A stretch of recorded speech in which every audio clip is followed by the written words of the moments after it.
Today, we're going to take a look inside a truly remarkable limb-saving medical procedure. But, this isn't just about the cool tech. It's a story about one patient, a completely blocked artery, and the incredible ingenuity it took to restore blood flow when everything, and I mean everything, was on the line. It all starts right here, with this simple yet frankly terrifying complaint. These are the patient's own words. This isn't just a little ache or pain. This is a constant, agonizing pain that actually gets worse when he's just trying to rest. That's a huge red flag that something is seriously, seriously wrong. So let's meet the person at the very center of this story. He's 76 years old and he's facing a condition that puts him at imminent risk of losing his foot. Now, what's so crucial to understand here is the combination of things going on. He has diabetes, he has hypertension, and he's had heart bypass surgery in the past.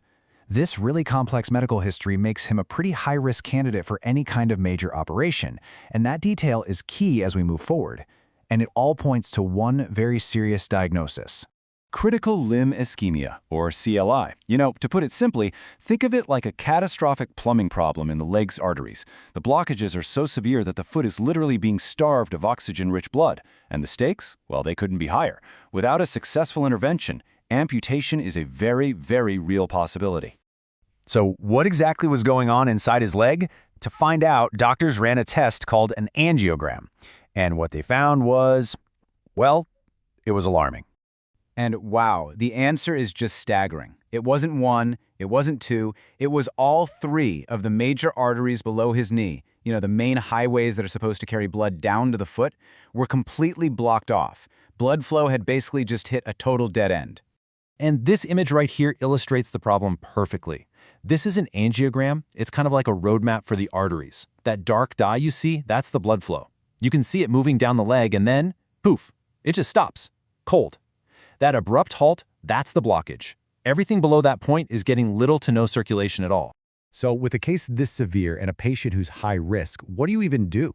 Well, the team decided to go with a modern, less invasive approach, going inside the arteries themselves to try and clear the path. Okay, so this is a really crucial point. The choice of procedure. Traditional bypass surgery, that's a big open operation where they create a whole new detour around the blockage. But this patient didn't have a good vein to use for that. The alternative, this endovascular revascularization, is done with tiny catheters and wires from inside the vessel itself. It's minimally invasive with a way faster recovery, which made it the perfect choice here. But, choosing the procedure is one thing. Actually pulling it off is something else entirely. The surgical team was about to hit a major roadblock that was going to require a truly clever, out-of-the-box solution. Let's break down their game plan. First, they tried taking the main road, the standard approach from the top down. But they immediately hit a brick wall. The main artery was sealed shut right where it started. So they had to switch to a back road strategy, getting into the artery from all the way down at the ankle and working their way up. The final brilliant step was to connect these two paths, basically tunneling right through the middle of the blockage. So here you can see them getting to work. A tiny wire is threaded through the first part of the blockage, and a little balloon is inflated to start cracking open that channel. This got some flow back to the smaller secondary vessels, but the main highway down to the foot, still totally closed for business. And this was the moment of truth. The main artery they absolutely had to open, the anterior tibial, had what's called a flush occlusion. The best way to picture it is like a doorway that's been completely bricked over. There was just no way to get a wire in from the top. The main road was officially a dead end. So, what did they do? They improvised. Brilliantly. Using advanced ultrasound and X-ray for just pinpoint accuracy, they actually punctured the blocked artery way down by the ankle and started threading a wire upwards. This back road approach is an absolute game changer. It lets surgeons attack the most stubborn, impossible blockages from both directions at the same time.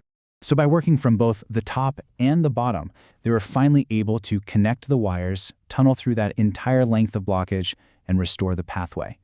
And that brings us to the moment everyone in that room was waiting for. And here it is, the payoff. On the left, that's the before image we saw, with that hard stop. And on the right, well, look at that. Just look at it. The main artery is wide open, and you can see this beautiful, delicate network of vessels in the foot just lighting up with dye. Blood is flowing freely again. Now that is what success looks like. And for the patient, the result was just as dramatic. The source material says his agonizing rest pain was gone immediately. All of that incredibly complex, high-tech work translated into instant relief. And it saved his limb from amputation. Now, this one patient's incredible story is so much more than just a single victory in an operating room. It's really a window into a huge and growing public health challenge that affects millions of people. See, critical limb ischemia isn't some rare condition. It's actually becoming more common all over the world, mostly because of aging populations and rising rates of diabetes. This makes the development of these less invasive procedures more critical than ever.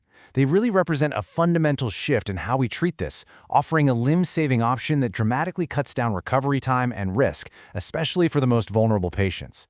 And if there is one single message to take away from all of this, it's this incredibly powerful phrase from the source material.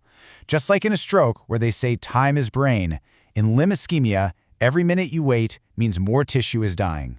Time is tissue. This whole case was a story of a truly remarkable repair job.